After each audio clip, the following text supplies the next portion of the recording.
Bienvenue sur Africa 24 dans cette nouvelle édition du Non-Stop Info au sommaire de l'actualité. En Tunisie, le parti politique Ennahda a acté la séparation du religieux et du politique en gestation depuis longtemps. Cette distinction a été votée à plus de 80% lors du 10e congrès du parti en fin de semaine dernière. Autonomiser les femmes africaines et développer l'entrepreneuriat féminin, la Banque africaine de développement mobilise près de 3 milliards de dollars. Les précisions à suivre dans quelques instants.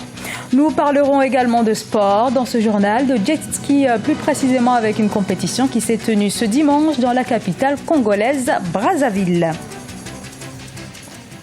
Mais avant de développer ces titres, dernier jour ce mardi de la session de reprise du dialogue inter-burundais en Tanzanie, le médiateur Benjamin Mkapa s'est entretenu avec des représentants du gouvernement et de la société civile. Certains membres de l'opposition réunis au sein du CNRD y ont également pris part. Benjamin Mkapa se félicite de cette reprise et entend rencontrer prochainement ceux qui n'y ont pas participé. Une nouvelle reprise de ces négociations est programmée à la fin du mois de juin. Dans le reste de l'actualité également, le 10e congrès du parti tunisien Ennahda qui s'est conclu ce dimanche à Radès, au sud de Tunis. Conclusion, et c'est la grande mesure à retenir, il s'agit de la réorientation et de la métamorphose du parti, actuellement majoritaire à l'Assemblée, en un parti civil et démocratique. Olivia Hérédobray.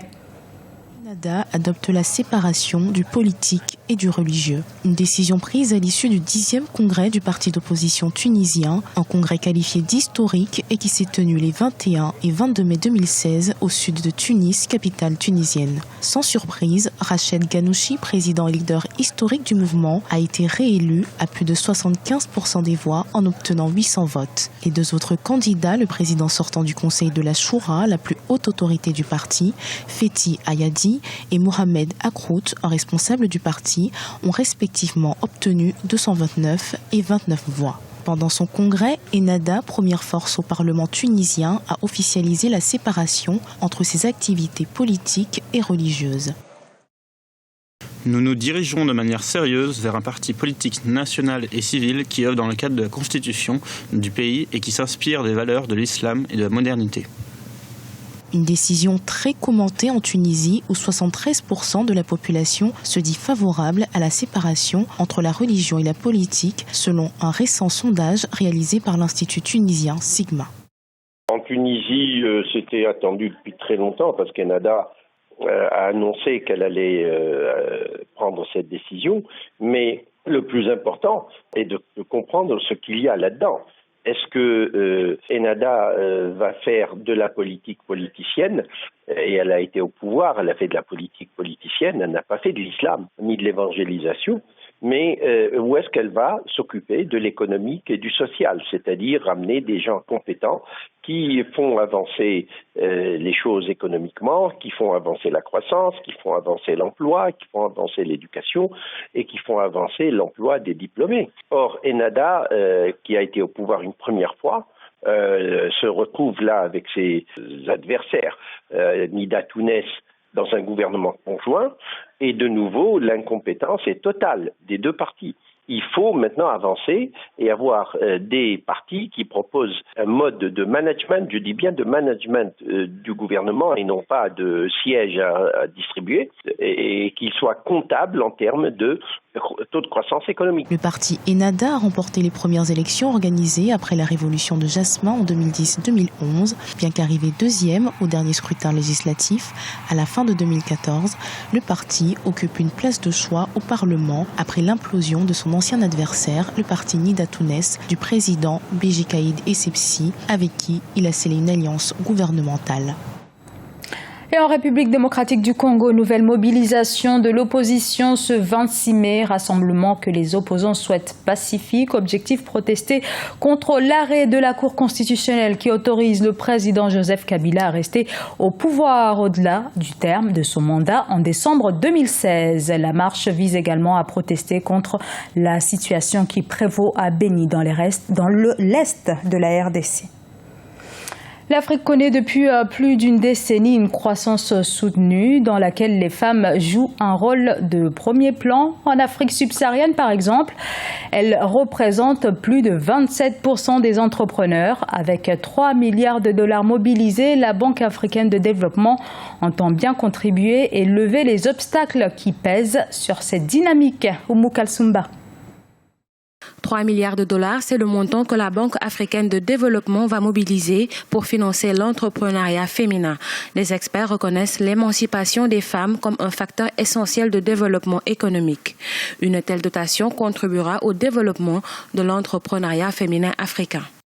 Oui, je crois que pour une institution comme la BAD qui veut absolument promouvoir la femme, ce qui est d'ailleurs devenu une politique ancrée dans les ODD et dans l'agenda 2063 de l'Union africaine, ce financement est quand même à saluer. Parce que on se rappelle que les femmes entrepreneurs en Afrique souffrent énormément à cause de contraintes financières, principalement de la microfinance.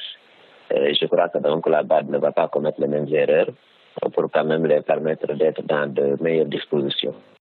Même si le contexte varie selon le pays, de nombreuses études démontrent que les femmes ont été désavantagées en matière d'accès au crédit et autres services financiers, ce qui explique la proportion importante et croissante qu'elles occupent dans l'économie informelle. Les experts s'attendent à ce que la BAD propose des taux de remboursement raisonnables. Parmi les couches vulnérables, il y a effectivement les femmes et les jeunes. Mais force est de reconnaître aujourd'hui qu'avec des taux usuriers et avec un amortissement très limité de 12 mois au maximum, la microfinance a failli un peu à sa mission.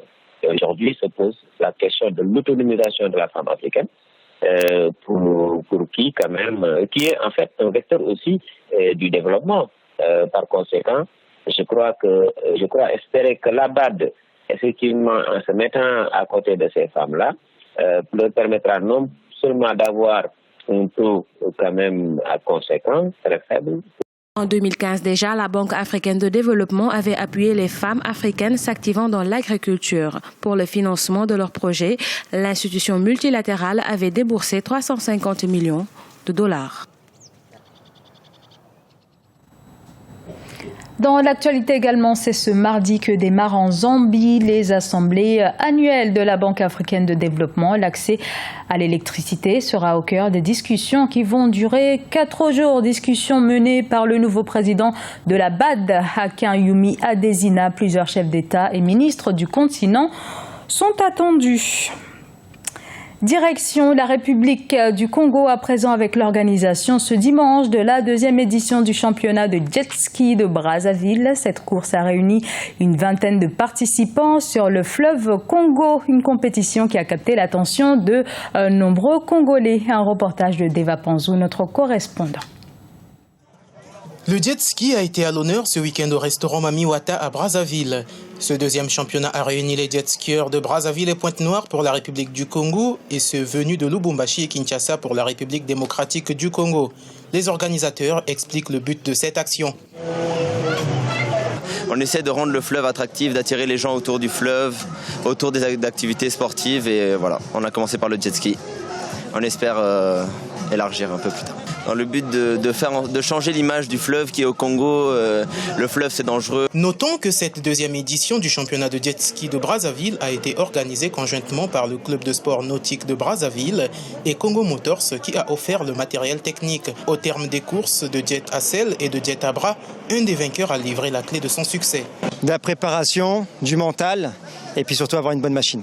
Le niveau est pas mal, même assez élevé et je pense qu'à la prochaine édition, ça va être commencé, le niveau va vraiment encore plus élevé et puis le combat sera plus rude. Cette course nautique a attiré plus d'un passant. Les spectateurs n'ont pas caché leur satisfaction. Je suis venu assister au tournoi de jet ski. On voit ça seulement à la télé, mais là au moins on est venu vivre ça en live. Je suis très satisfait. Moi je me disais que ça se passait seulement en Europe, en Amérique, partout. Mais là j'ai vécu ça ici sur place à Brazzaville. Le club de sport nautique de Brazzaville a été officiellement lancé le 11 juin 2015. Valoriser le fleuve Congo à travers différents sports pratiqués sur l'eau, tels que le kayak, le pédalo, est sa mission. La première édition de ce championnat a eu lieu en décembre 2015. La prochaine est prévue en septembre de l'année en cours. C'était le journal de la rédaction. Merci de l'avoir suivi. Dans un instant, une nouvelle édition de l'information sur Africa 24.